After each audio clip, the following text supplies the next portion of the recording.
Okay, I'd like to welcome everybody to the March 9th, 2016 meeting of the Brentwood Planning and Zoning Commission. If you'll please join me in the Pledge of Allegiance. Pledge allegiance to the flag of the United States of America and to the republic for which it stands, one nation, under God, indivisible, with liberty and justice for all. Roll call, please. John Ritter? He's here. No, Just stepped he's out. here, okay. Rebecca Jacobs? Here. Jeff Moore? Here. Clint Lewis? Here. John Dunbar is here. Sherry Bilderbeck? Here.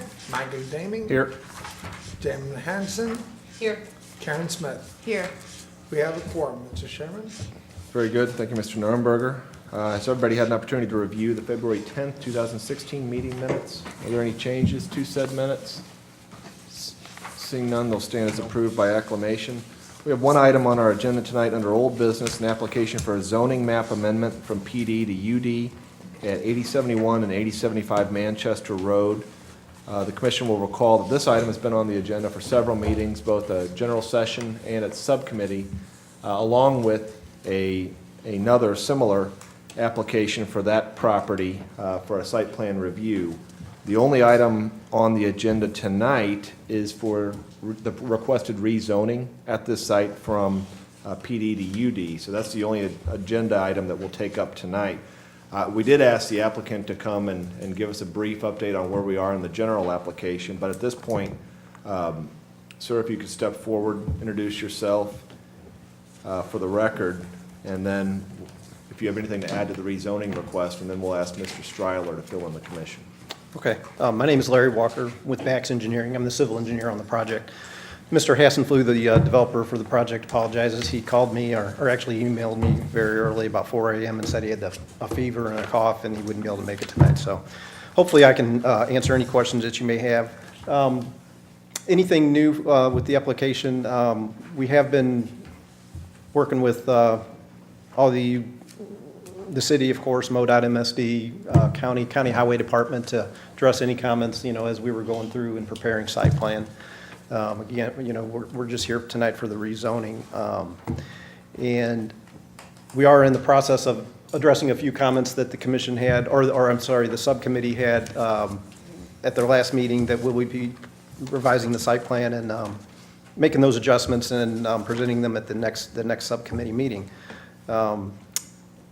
I don't have anything actually new to add with the application, so any questions or anything, I'd be more than happy to answer them. That's fine, thank you. So, Mr. Stryler, the issue before us tonight is this request to change the zoning for this site from PD to UD. So if you could just spend a minute educating the commission on the difference between those two classifications and so what the commission would be seeing with this site should it decide to approve this rezoning request. Yeah, thank you, Mr. Chairman and members of the commission. As you know, this petition actually came in under former Commissioner Weiss, and he and I reviewed this in concert, and collectively we've looked at the city's zoning districts, and the UD is actually a district that is most compatible with the recommendations of the comprehensive plan, which envisions this site as being somewhat of a mixed use, a mixed community use. And so the UD district itself is a little bit more accommodating for a residential type development, which this is. And so the UD actually provides some provisions that will actually allow the height, setback, and lot coverage that will accommodate the site plan that is being contemplated for this site. Again, I'd like to draw attention to the fact that this is consistent with the comprehensive plan. And if you look through the comprehensive plan, there just isn't many locations within the city where you could do such a development. Also identified itself, two of our previous subcommittee meetings, we've identified the need to kind of create a pleasing first impression as you come into Brentwood from the east, and this is at a critical gateway, if you will, to the city, and this zoning district will certainly allow a development that will be pleasing as well as attractive to the nearby transit facility. And the site, unfortunately, it has been underutilized and vacant for many years, and Several, failed efforts have taken place to try to develop this site, and we feel that the UD is most accommodating, especially for this development, but many other complementary developments that may go perhaps in the future. Mr. Stryler, could you address, or maybe just identify, what are some of the physical constraints that a developer of this site, this particular site, would face? Well, as you know, as the chairman also of the subcommittee, this site is actually encumbered by a flood, flood hazard area, as well as, I believe it's the Black Creek. There's a channelized creek that goes through the site. So, initially the first site plan had almost the entire site, almost a yield plan, the whole site being developed. As the engineer can attest to, virtually the entire eastern end of this will now be open and undeveloped due to the fact that it is encumbered by a floodway or a flood hazard area. There also is a residential area behind this in which some buffering will need to take place. And so you also have two major roads, Hanley Road and Manchester Road, that converge right at this location, which you all might think would be ideal for a commercial site, but really ingress and egress is severely limited as well. There are 3 existing ingresses and egresses to this site, 2 of which MoDOT and the county highway officials have asked that we eliminate. And so that would render this site very challenging for a retail type use. And so, access, the flood hazard areas are really the key issues that are driving this rezoning to the UD. But it's those physical constraints that warrant more density in any potential development, isn't that right? I think that's an accurate statement, as well as the market driving such a facility. This is what they call a renter by choice type development. The renter rates will be market rate. The amenities of the development that we've looked at include things such as a pool, dog park, sidewalks, and again, they've got 2 levels of structured parking. But it's these physical constraints that won't permit development to grow out, rather any significant Right. development would need to grow up. To that point, the physical footprint of this development is the same as what is currently paved or had been developed in the past. So the land disturbance is not going beyond what has already been disturbed. And given that need to build up rather than out, isn't it true that the UD district permits that to a much UD greater extent? That's right. The UD district, unlike any other district that I've studied, actually, based on your acreage, it allows you a bonus, if you will, to the height. So for example, if you have over 2 acres, you can go beyond 4 stories, which they have 4 stories of apartments, but then 2 stories of structured parking, total of 6. But they're well within even the requirements of the UD, but it would be difficult to do this development in any other district. In fact, it would be impossible to do any significant development, certainly anything over 4 stories in a PD. In the PD, that's right. They would need more land area. Any questions for Mr. Walker or for Mr. Stryler? Okay, Ms. Smith?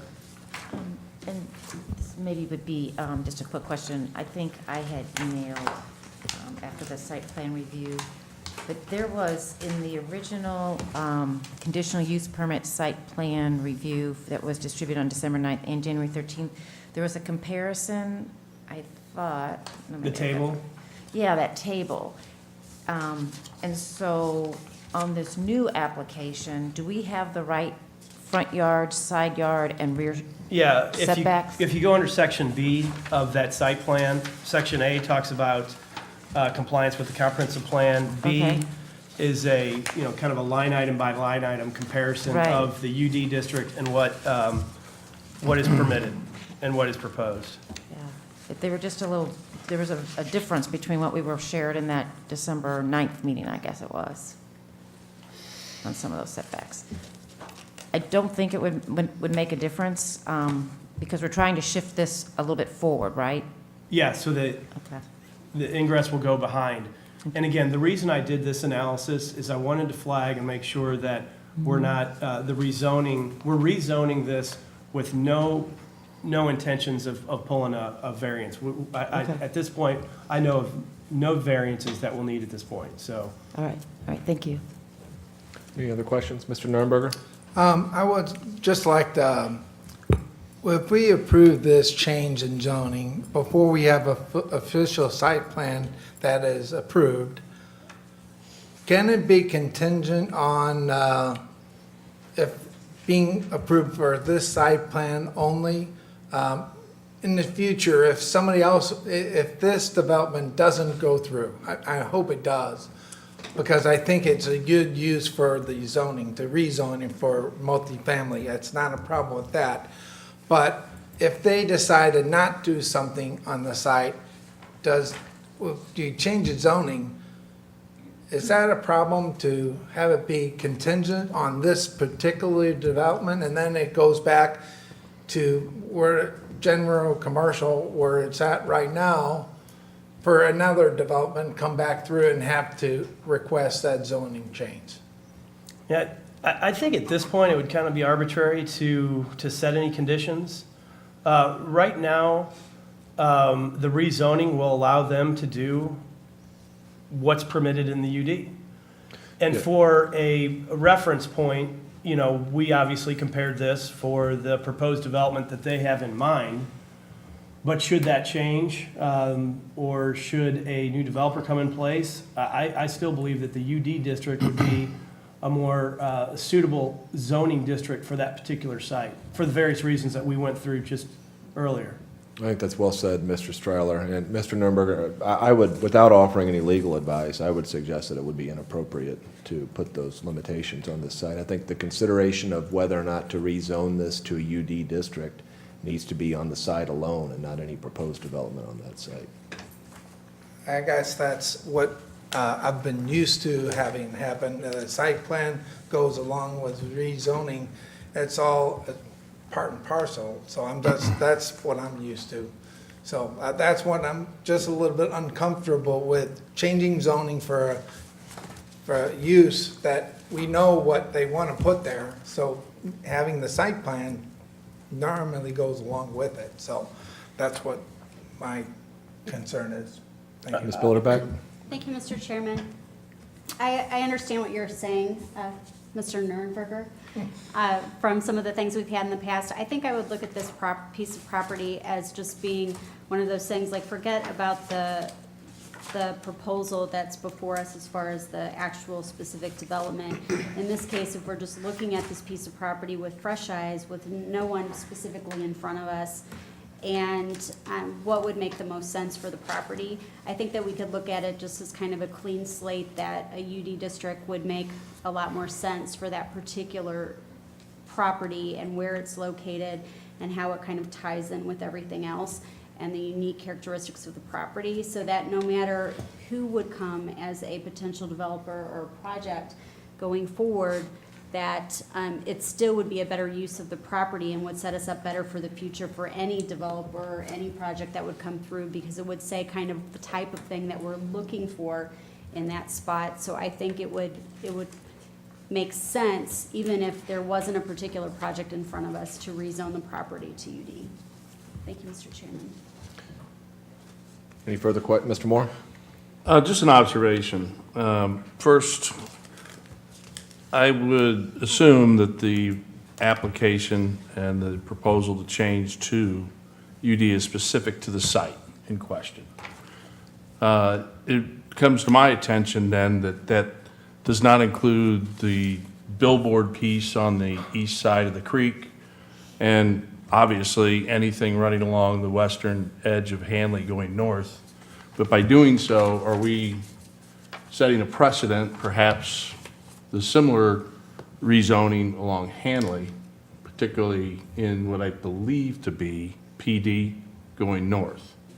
So my specific question is are we creating an island with that billboard parcel as it's currently zoned? Yeah, as far as kind of making a spot zoning, I suppose so.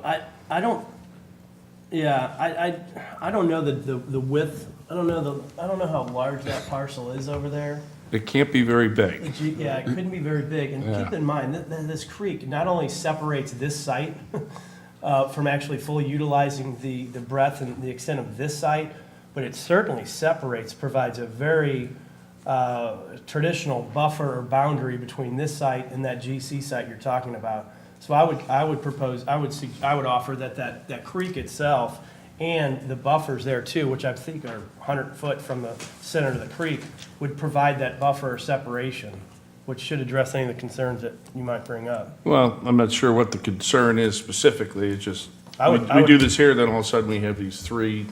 I would love, it's too bad that those billboards aren't on this site. That way we might be able to handle it with the site plan. But, Indeed. did you have another comment? Because I'd like to get back to Norberger's comment about the site plan. I yield the floor, Mr. Chairman. One of the reasons that the commission probably feels that it's atypical to move forward without the site plan is because in all other districts, the rezoning would require a site plan. And for whatever reason, the UD is not one of those districts. And so I don't know if that's a typo, but I definitely fussed over that because I know that we are so close to having these all run in parallel. But as it just so happened, we wanted to catch the proper public hearings and all that and move forward with just the rezoning. And they certainly can do that pursuant to the code and the fact that they're seeking the UD zoning district. Mr. Nurnberger? Just to respond, I really think I'm in favor of the UD using this for this site. That's what and I think we changed it on Hanley Road with the other developments. I think that's also UD, so it's really kind of going around the horn or whatever. So I don't think this is more like spot rezoning. I think that is just case. I just was concerned about another development that would not be a multifamily coming in, and then they wouldn't have to request a zoning change or whatever. Are we thinking about maybe doing it farther down the road of rezoning anything else besides this site? Yeah, is it called for in the comprehensive plan to have it be UD along that strip of, I just think that should be a little bit more concerning just to do that one site. That's what I guess I'm having a little bit of a problem with. Well, Mr. Chairman, if I may, obviously this this rezoning is being prompted by a petitioner's interest in the site, and to involuntarily rezone, any site, I would kind of take issue with. The city would have to think long and hard about that, and I don't think the current comprehensive plan advocates blanket rezonings or rezoning, but waiting until the property owner or petitioner requests such.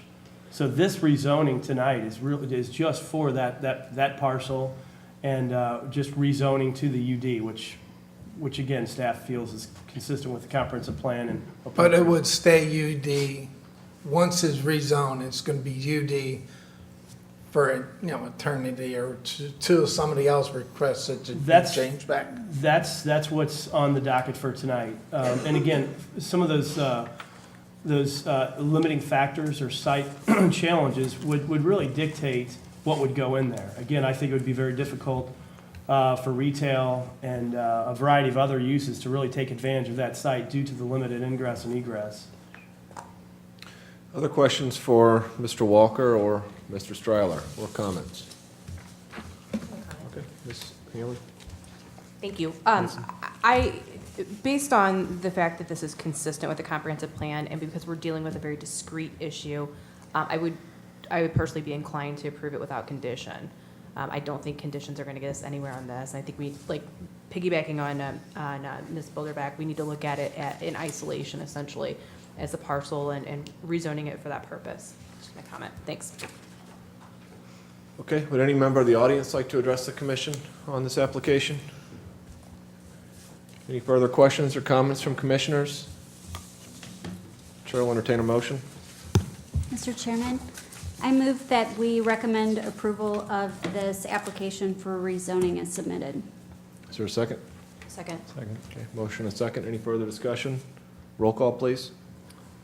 John Ritter, Yes. Rebecca Jacob, Yes. Jeff Moore, Yes. Clint Lewis, Yes.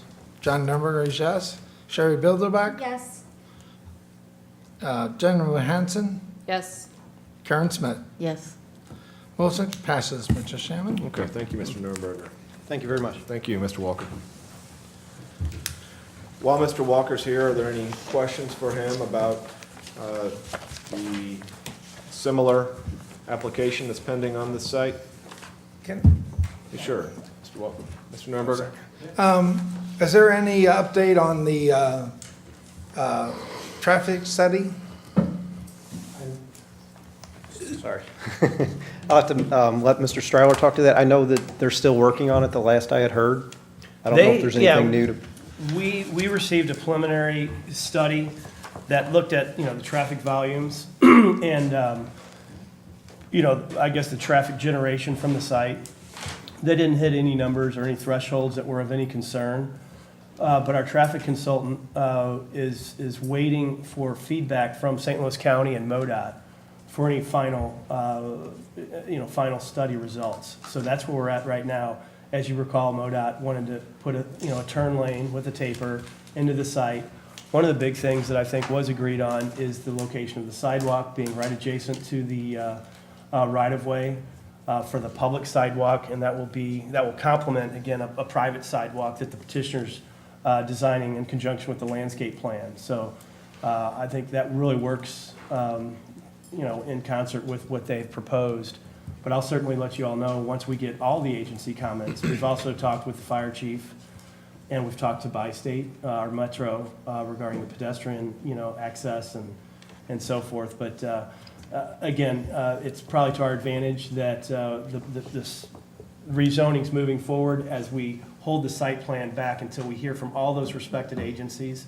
Again, the city's retained their landscape architect to review the landscape plan. So hopefully at our next subcommittee, we'll have a robust, content-rich report on where they're at and possibly when the site plan will be able to go to the full commission for consideration. Did we, maybe I was missing it, we have minutes from the last site plan meeting or not? We do, and those will be approved at your site plan subcommittee. Is that? No, okay. normally would have at this meeting. Okay. For, what we went over at the site plan, but, because we normally don't approve meeting minutes at that. Yeah, it's legally permissible, but it does help people that did come to the subcommittee Yeah. meeting to have Okay. them here. We're Yeah, so- short-staffed a little bit, so I do Well, have those. I but they understand, I somehow just got- want to make sure I didn't miss something or Yeah. whatever. So I just, the other question I had for you, did anybody look into the whole idea of matching the light that we're talking about, the street lights along Manchester Road that match the ones that are at the entrance of Brentwood and Handley, or, Yes, we did. Manchester. We did discuss that. Of course, we will have some lighting details for you at the next meeting, but that's what we're proposing for the along the front. adjacent to Manchester Road that Yeah. matches the Ace Hardware down the That street. would be awesome. That is, That's you will see what- that detail, or Okay. that come in with the plans. I think that would help, and I was also gonna, if there was any consideration to making it more of a robust area at the entrance in Brentwood or whatever, and that sort of thing. So that's good for your development and good for the city as well. Right, it is. I did see something come in from the architect. I don't have it here tonight, to where they're trying to dress that up a bit, and I know we'll be it's presenting that, hard or with we'll the be big sign. submitting that. If you could get rid of the big sign, that would be awesome, but I don't think you're gonna be able to do that. But, that's a couple of things I really think are important. So. Yeah, they were trying to dress up that entrance there on that adjacent And to then the Manchester. last thing was the visitor parking. Did they talk about that anymore? We did too. I don't want to give exact numbers, but basically doubling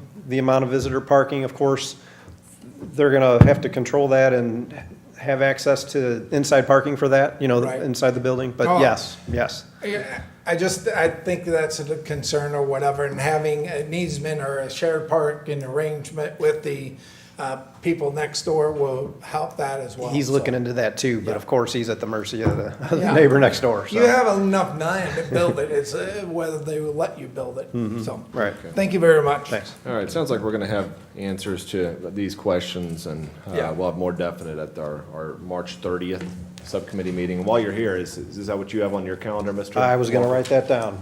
I'm not sure if that's, I was thinking it was. We had 2 dates, the 23rd, or there was 2 23rd days and the floating 30th. around. So, It's usually the Is that last 30th, Wednesday of the month. Yeah, March 30th is what I have down. Does that okay. work for you and the commissioners? I can't remember when I'm in Nebraska right offhand. Okay. We hope to have you. There's another date I'd like to propose, not propose, but just for your information, the Board of Aldermen will be looking at this at their next meeting for final approval, and they've asked to change their meeting date to the 28th of March. And it's going to be at the Rec Center at 7 PM. So for all you folks that would like to see this go all the way through the process, the board will be looking at this on the 28th of March, and the Well, public we- hearing and notice has been sent. At this application? The rezoning. Oh, okay. Yeah, the March 30th, that's just a subcommittee meeting, so they wouldn't be prepared to take this up, the actual site plan up. Oh, right, no, again, this is just, that is the public hearing in consideration of the rezoning. Okay, great. All right, well, thank you, Mr. Walker. Thank you. We'll see you on March 30th. Thanks. Mr. Chairman, Ms. Bilderbeck? I think I am back on the 30th. I think I planned it. around Great. it. Excellent. Yeah. Let the record reflect that Ms. Bilderbeck will be at the March 30th subcommittee meeting. Is that right? But God willing and the creeks don't rise, is that what they say? Any new business this evening? Mr. Lockmuller, any aldermanic report? Mr. Stryler, city planners report? Not tonight. I provided that report, I just want to let you know when the board will be considering this and when the public hearing is scheduled for the rezoning. Subcommittee, March 30th at 6. See everybody then. Rationale, Mr. Stryler, you can handle for the rezoning? Yes. I think there was some good discussion tonight about the rationale for that rezoning. Any other business this evening? Entertain a motion to adjourn. So moved. Second. All in favor? All right. Any opposed? All right, stand adjourned.